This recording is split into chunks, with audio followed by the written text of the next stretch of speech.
Section 14 of The Scarlet Letter by Nathaniel Hawthorne. Chapter 11. The Interior of a Heart. After the incident last described, the intercourse between the clergyman and the physician, though externally the same, was really of another character than it had previously been. The intellect of Roger Chillingworth had now a sufficiently plain path before it. It was not, indeed, precisely that which he had laid out for himself to tread. Calm, gentle, passionless as he appeared, there was yet, we fear, a quiet depth of malice, hitherto latent, but active now, in this unfortunate old man, which led him to imagine a more intimate revenge than any mortal had ever wreaked upon an enemy. To make himself the one trusted friend, to whom should be confided all the fear, the remorse, the agony, the ineffectual repentance, the backward rush of sinful thoughts, expelled in vain. All that guilty sorrow, hidden from the world, whose great heart would have pitied and forgiven, to be revealed to him, the pitiless, to him, the unforgiving. All that dark treasure to be lavished on the very man, to whom nothing else could so adequately pay the debt of vengeance. The clergyman's shy and sensitive reserve had balked this scheme. Roger Chillingworth, however, was inclined to be hardly, if at all, less satisfied with the aspect of affairs, which Providence, using the avenger and his victim for its own purposes, and, perchance, pardoning where it seemed most to punish, had substituted for his black devices. A revelation, he could almost say, had been granted to him. It mattered little, for his object, whether celestial or from what other region. By its aid, in all the subsequent relations betwixt him and Mr. Dimmesdale, not merely the external presence, but the very inmost soul of the latter, seemed to be brought out before his eyes, so that he could see and comprehend its every movement. He became, thenceforth, not a spectator only, but a chief actor in the poor minister's interior world. He could play upon him as he chose. Would he arouse him with a throb of agony? The victim was forever on the rack. It needed only to know the spring that controlled the engine, and the physician knew it well. Would he startle him with sudden fear? As at the waving of a magician's wand, uprose a grisly phantom, uprose 1,000 phantoms, in many shapes, of death or more awful shame, all flocking round about the clergyman and pointing with their fingers at his breast. All this was accomplished with a subtlety so perfect that the minister, though he had constantly a dim perception of some evil influence watching over him, could never gain a knowledge of its actual nature. True, he looked doubtfully, fearfully, even at times with horror and the bitterness of hatred, at the deformed figure of the old physician.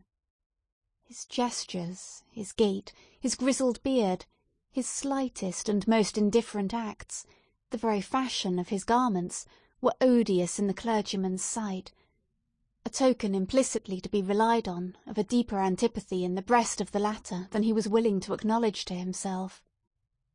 For, as it was impossible to assign a reason for such distrust and abhorrence, so Mr. Dimmesdale, conscious that the poison of one morbid spot was infecting his heart's entire substance, attributed all his presentiments to no other cause. He took himself to task for his bad sympathies in reference to Roger Chillingworth, disregarded the lesson that he should have drawn from them, and did his best to root them out. Unable to accomplish this, he nevertheless, as a matter of principle, continued his habits of social familiarity with the old man, and thus gave him constant opportunities for perfecting the purpose to which, poor forlorn creature that he was, and more wretched than his victim, the avenger had devoted himself. While thus suffering under bodily disease, and gnawed and tortured by some black trouble of the soul, and given over to the machinations of his deadliest enemy, the Reverend Mr. Dimmesdale had achieved a brilliant popularity in his sacred office.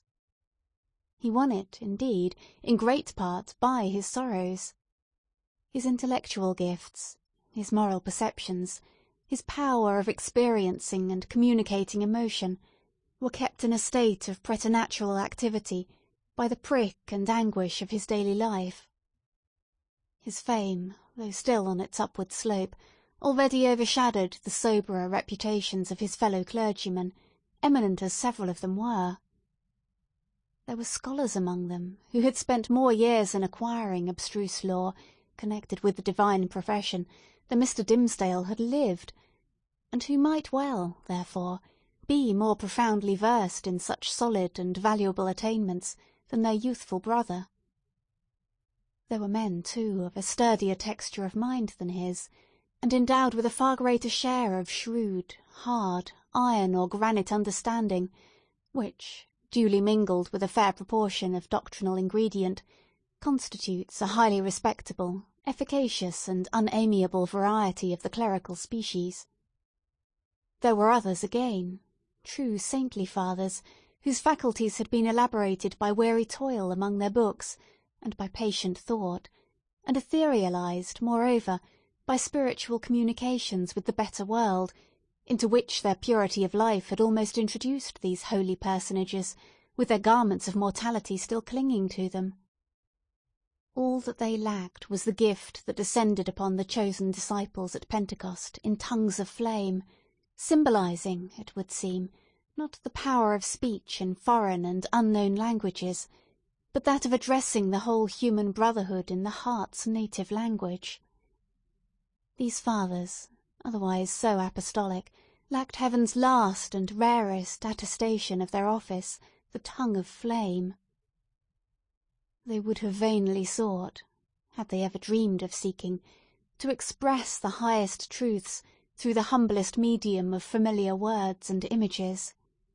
Their voices came down, afar and indistinctly, from the upper heights where they habitually dwelt. Not improbably, it was to this latter class of men that Mr. Dimmesdale, by many of his traits of character, naturally belonged. To the high mountain peaks of faith and sanctity he would have climbed, had not the tendency been thwarted by the burden, whatever it might be, of crime or anguish, beneath which it was his doom to totter. It kept him down, on a level with the lowest, him, the man of ethereal attributes, whose voice the angels might else have listened to and answered. But this very burden it was that gave him sympathies so intimate with the sinful brotherhood of mankind, so that his heart vibrated in unison with theirs, and received their pain into itself, and sent its own throb of pain through 1,000 other hearts, in gushes of sad, persuasive eloquence. Oftenest persuasive, but sometimes terrible. The people knew not the power that moved them thus. They deemed the young clergyman a miracle of holiness. They fancied him the mouthpiece of heaven's messages of wisdom and rebuke and love. In their eyes, the very ground on which he trod was sanctified. The virgins of his church grew pale around him, victims of a passion so imbued with religious sentiment that they imagined it to be all religion, and brought it openly, in their white bosoms, as their most acceptable sacrifice before the altar. The aged members of his flock, beholding Mr. Dimmesdale's frame so feeble, while they were themselves so rugged in their infirmity, believed that he would go heavenward before them, and enjoined it upon their children, that their old bones should be buried close to their young pastor's holy grave. And, all this time, perchance, when poor Mr. Dimmesdale was thinking of his grave, he questioned with himself whether the grass would ever grow on it, because an accursed thing must there be buried. It is inconceivable, the agony with which this public veneration tortured him. It was his genuine impulse to adore the truth, and to reckon all things shadow-like and utterly devoid of weight or value, that had not its divine essence as the life within their life. Then, what was he? A substance, or the dimmest of all shadows? He longed to speak out from his own pulpit, at the full height of his voice, and tell the people what he was. I, whom you behold in these black garments of the priesthood, I, who ascend the sacred desk, and turn my pale face heavenward, taking upon myself to hold communion, in your behalf, with the most high omniscience. I, in whose daily life you discern the sanctity of Enoch. I, whose footsteps, as you suppose, leave a gleam along my earthly track, whereby the pilgrims that shall come after me may be guided to the regions of the blessed. I, who have laid the hand of baptism upon your children. I, who have breathed the parting prayer over your dying friends, to whom the Amen sounded faintly from a world which they had quitted. I, your pastor, whom you so reverence and trust, am utterly a pollution and a lie. More than once Mr. Dimmesdale had gone into the pulpit with a purpose never to come down its steps until he should have spoken words like the above. More than once he had cleared his throat, and drawn in the long, deep, and tremulous breath, which, when sent forth again, would come burdened with the black secret of his soul. More than once, nay, more than 100 times, he had actually spoken. Spoken. But how? He had told his hearers that he was altogether vile, a viler companion of the vilest, the worst of sinners, an abomination, a thing of unimaginable iniquity, and that the only wonder was that they did not see his wretched body shrivelled up before their eyes by the burning wrath of the Almighty. Could there be plainer speech than this? Would not the people start up in their seats by a simultaneous impulse, and tear him down out of the pulpit which he defiled? Not so, indeed. They heard it all, and did but reverence him the more. They little guessed what deadly purport lurked in those self-condemning words. "The godly youth," said they among themselves, "the saint on earth! Alas! If he discern such sinfulness in his own white soul, what horrid spectacle would he behold in thine or mine?" The minister well knew, subtle but remorseful hypocrite that he was, the light in which his vague confession would be viewed. He had striven to put a cheat upon himself by making the avowal of a guilty conscience, but had gained only one other sin, and a self-acknowledged shame, without the momentary relief of being self-deceived. He had spoken the very truth, and transformed it into the veriest falsehood. And yet, by the constitution of his nature, he loved the truth and loathed the lie, as few men ever did. Therefore, above all things else, he loathed his miserable self. His inward trouble drove him to practices more in accordance with the old, corrupted faith of Rome than with the better light of the church in which he had been born and bred. In Mr. Dimmesdale's secret closet, under lock and key, there was a bloody scourge. Oftentimes this Protestant and Puritan divine had plied it on his own shoulders, laughing bitterly at himself the while, and smiting so much the more pitilessly because of that bitter laugh. It was his custom, too, as it has been that of many other pious Puritans, to fast. Not, however, like them, in order to purify the body and render it the fitter medium of celestial illumination, but rigorously, and until his knees trembled beneath him, as an act of penance. He kept vigils, likewise, night after night, sometimes in utter darkness, sometimes with a glimmering lamp, and sometimes, viewing his own face in a looking-glass, by the most powerful light which he could throw upon it. He thus typified the constant introspection wherewith he tortured, but could not purify himself. In these lengthened vigils his brain often reeled, and visions seemed to flit before him, perhaps seen doubtfully and by a faint light of their own, in the remote dimness of the chamber, or more vividly and close beside him, within the looking-glass. Now it was a herd of diabolic shapes that grinned and mocked at the pale minister, and beckoned him away with them. Now a group of shining angels, who flew upward heavily, as sorrow-laden, but grew more ethereal as they rose. Now came the dead friends of his youth, and his white-bearded father, with a saint-like frown, and his mother, turning her face away as she passed by. Ghost of a mother, thinnest fantasy of a mother, methinks she might yet have thrown a pitying glance towards her son.